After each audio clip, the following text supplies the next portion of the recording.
Hello children, myself Jagdamba Singh. Welcome in political science class. We are continuing chapter number 2 which is freedom and this is the fourth part. इससे previous video में हम लोगों ने discuss किया था कि what is freedom और उसमें हम लोग ये जान पाए थे कि फ्रीडम क्या होता है और क्यों वो इतना इम्पॉर्टेंट है, इसको हम लोगों ने समझा था। साथ में ये भी समझा था कि फ्रीडम अनलिमिटेड नहीं हो सकता है, उस पर कुछ कंटेंट्स लगाए जाते हैं, कुछ रिस्ट्रिक्शंस लगाए जाते हैं, उसके कुछ लिमिटेशंस होते हैं, उससे बाहर जाके हम लोग फ्रीडम को एंजॉय नहीं कर सकते हैं। तो जब ये चीज़ें हम लोगों ने पढ़ी और जानी कि बिना रिस्ट्रिक्शंस के कोई भी फ्रीडम नहीं हो सकता है, तो हम लोगों के अंदर एक सवाल पैदा होता है कि ये रिस्ट्रिक्शंस आखिर लगाता कौन है, who is implementing these restrictions. तो इसका आंसर आज हम लोग इस वीडियो में ढूंढने वाले हैं कि कौन है, वो सोर्स क्या है जिसके द्वारा रिस्ट्रिक्शंस इम्प्लीमेंट किए जाते हैं पीपल्स के ऊपर, चाहे वो इंडिविजुअल हो या वो सोसाइटी के स्तर पे हो। हर किसी पे फ्रीडम को लेकर एक लिमिटेशन है, तो आखिर ये लिमिटेशंस आते कहाँ से हैं? तो आइए उसको आज समझने की कोशिश करते हैं हम लोग इस वीडियो में। द सोर्स ऑफ कॉन्स्टेंट्स, जो ये कॉन्स्टेंट्स रिस्ट्रिक्शंस होते हैं, इनका सोर्स क्या है, इसको आज हम लोग समझेंगे। Restriction on the freedom of individual में come from domination and external control. तो यहाँ पर ये बताया जा रहा है कि जो एक इंडिविजुअल है उसके ऊपर दो तरह से कंट्रोल लगाए जाते हैं। एक तो डोमिनेशन उसके ऊपर हो सकता है किसी का, और एक्सटर्नल कंट्रोल। ये दोनों चीज़ें ऐसी हैं जो मनुष्य के ऊपर, किसी भी पर्टिकुलर पर्सन के ऊपर वो इम्प्लीमेंट करती हैं इन कॉन्ट्रैक्ट्स को, इन रिस्ट्रिक्शंस को, इन लिमिटेशंस को।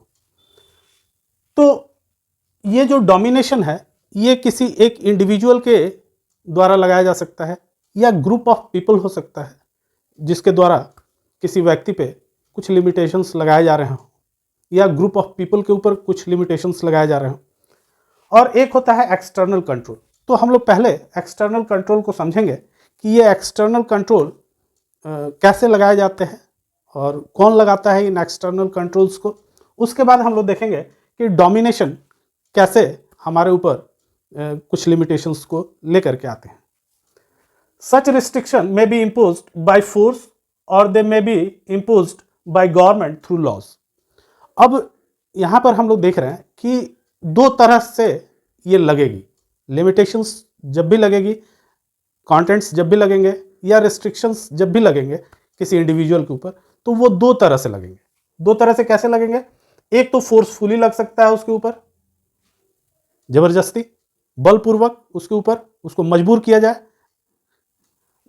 तो एक फोर्सफुली होता है। और एक गवर्नमेंट लगाती है थ्रू लॉज, एक गवर्नमेंट लगाती है लॉज के द्वारा, यानी नियम बना करके कुछ लिमिटेशंस तय कर दिए जाते हैं पूरी सोसाइटी पर, पूरे सिटीजन्स पे, गवर्नमेंट की तरफ से उसको इम्प्लीमेंट कर दिया जाता है लॉज बना के।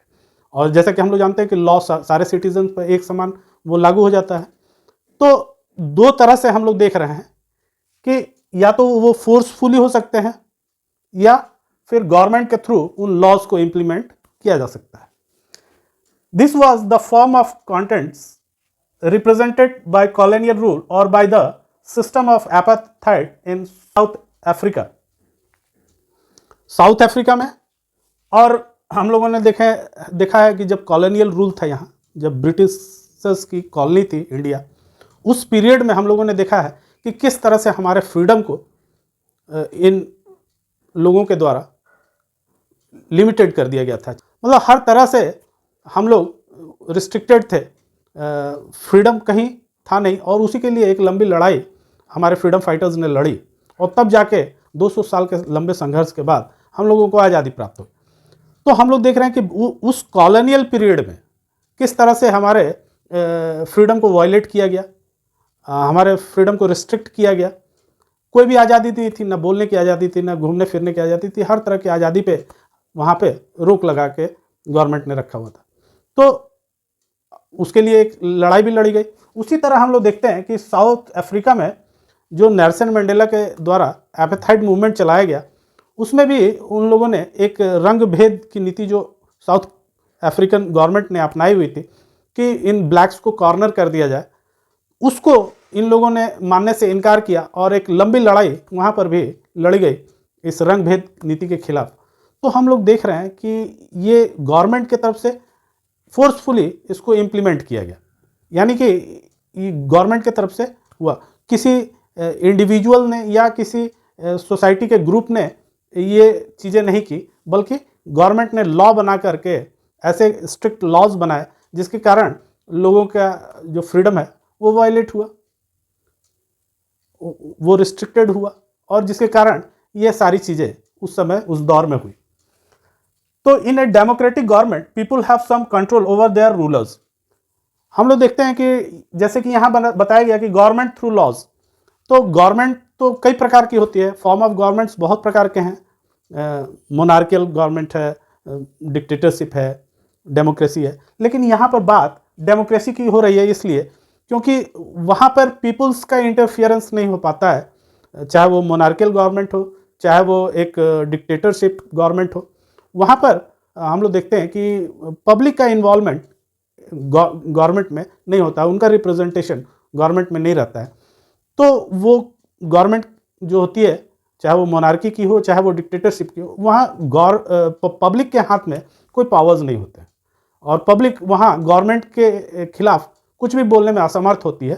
तो ऐसे ही वहाँ फ्रीडम छीन लिया जाता है, सारा फ्रीडम, पॉलिटिकल फ्रीडम कुछ होता ही नहीं है, ना वोट देने का अधिकार होता है, ना किसी प्रकार का जो भी डेमोक्रेसी में लिबर्टी मिली हुई है, वो सारी चीज़ें कहाँ होती हैं एक मोनार्कियल गवर्नमेंट में चाहे एक डिक्टेटरशिप में। तो यहाँ बात हो रही है डेमोक्रेसी की कि एक डेमोक्रेटिक कंट्री में जहाँ पीपल्स के हाथ में गवर्नमेंट को फॉर्म करने की ताकत होती है, वहाँ पर have some control over their rulers, और वहाँ पर एक डेमोक्रेटिक फॉर्म ऑफ गवर्नमेंट में लोगों के हाथ में पावर्स होती है और गवर्नमेंट को वो कंट्रोल कर सकते हैं। हर 5 साल के बाद उनको एक मौका मिलता है कि वो गवर्नमेंट को चेंज कर सकते हैं। तो अगर गवर्नमेंट उनके मुताबिक न चले या उनके फ्रीडम को वायलेट करे, तो ऐसी स्थिति में they have the power to change the government. लेकिन यही डिक्टेटरशिप और मोनार्कियल गवर्नमेंट में हम लोग देखते हैं, मोनार्की में, कि नहीं होता है, पब्लिक के हाथ में कोई कंट्रोल नहीं होता है गवर्नमेंट का।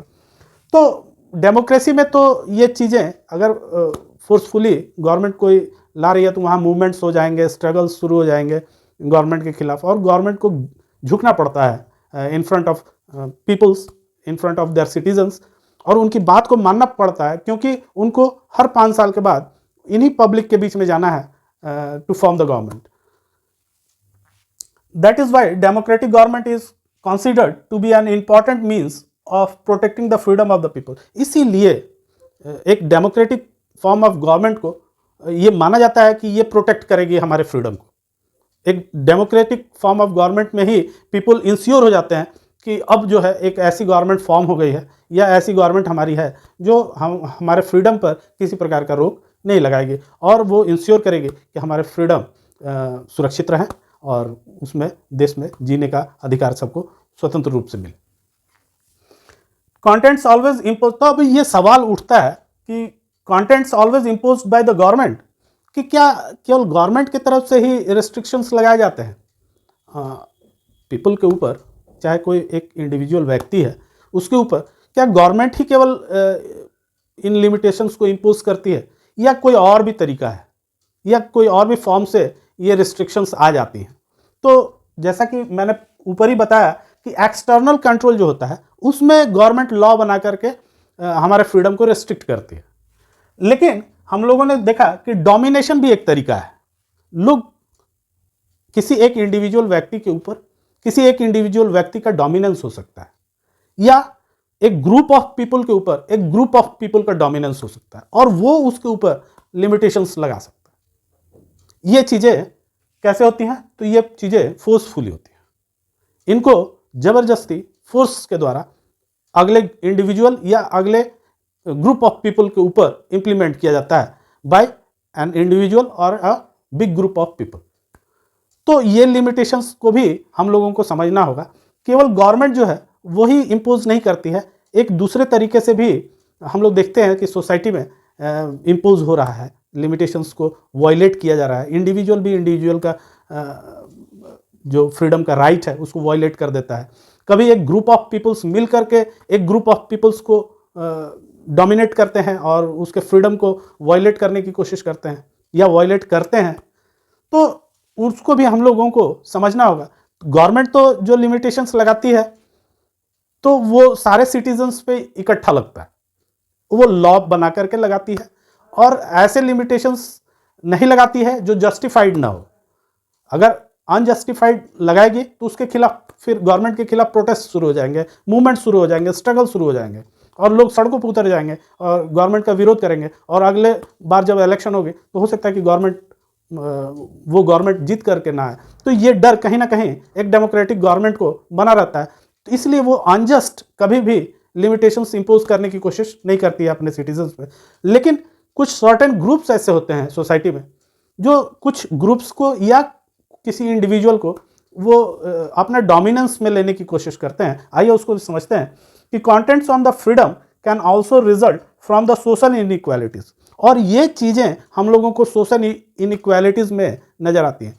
जो सोशल इनइक्वालिटीज़, बहुत तरह की सोशल इनइक्वालिटीज़ है, वो कास्ट के बेस पे हो सकता है, वो रिलीजन के बेस पे हो सकता है, वो जेंडर के बेस पे हो सकता है, या और भी बहुत सारी इनइक्वालिटीज़ हैं, सोशल इनइक्वालिटीज़ जो डोमिनेशन बनाने की कोशिश करती है।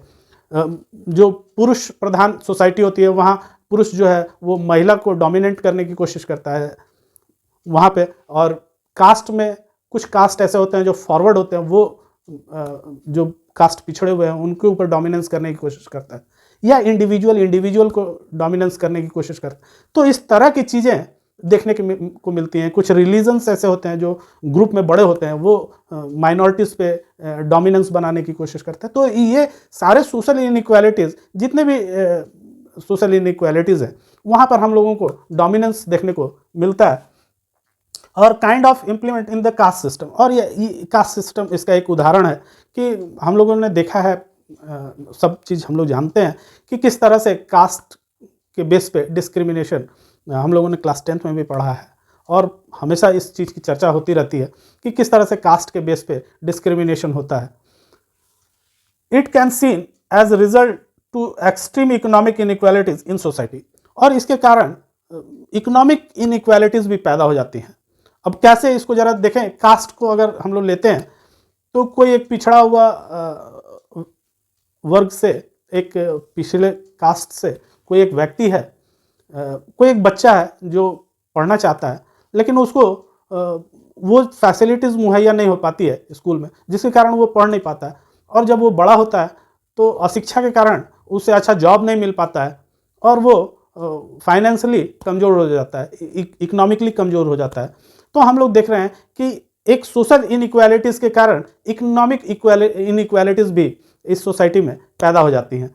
तो ये चीज़ें बताती हैं कि इनइक्वालिटीज़ जो हैं वो भी दूसरे इंडिविजुअल या एक ग्रुप ऑफ सोसाइटी को डोमिनेंस करने की कोशिश करती है। तो हम लोग ने देखा कि दो तरह से, एक तो डोमिनेंस के जरिए और दूसरा गवर्नमेंट के एक्सटर्नल कंट्रोल के द्वारा कुछ लॉज ला करके हमारे जो फ्रीडम है उसको लिमिटेड किया जाता है, उसको रिस्ट्रिक्ट किया जाता है।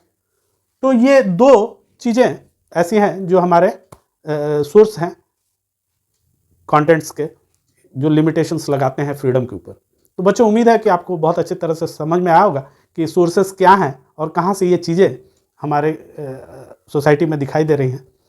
तो फ्रेंड्स के साथ शेयर कीजिए, वीडियो को लाइक कीजिए और सब्सक्राइब करना मत भूलिए। Thank you.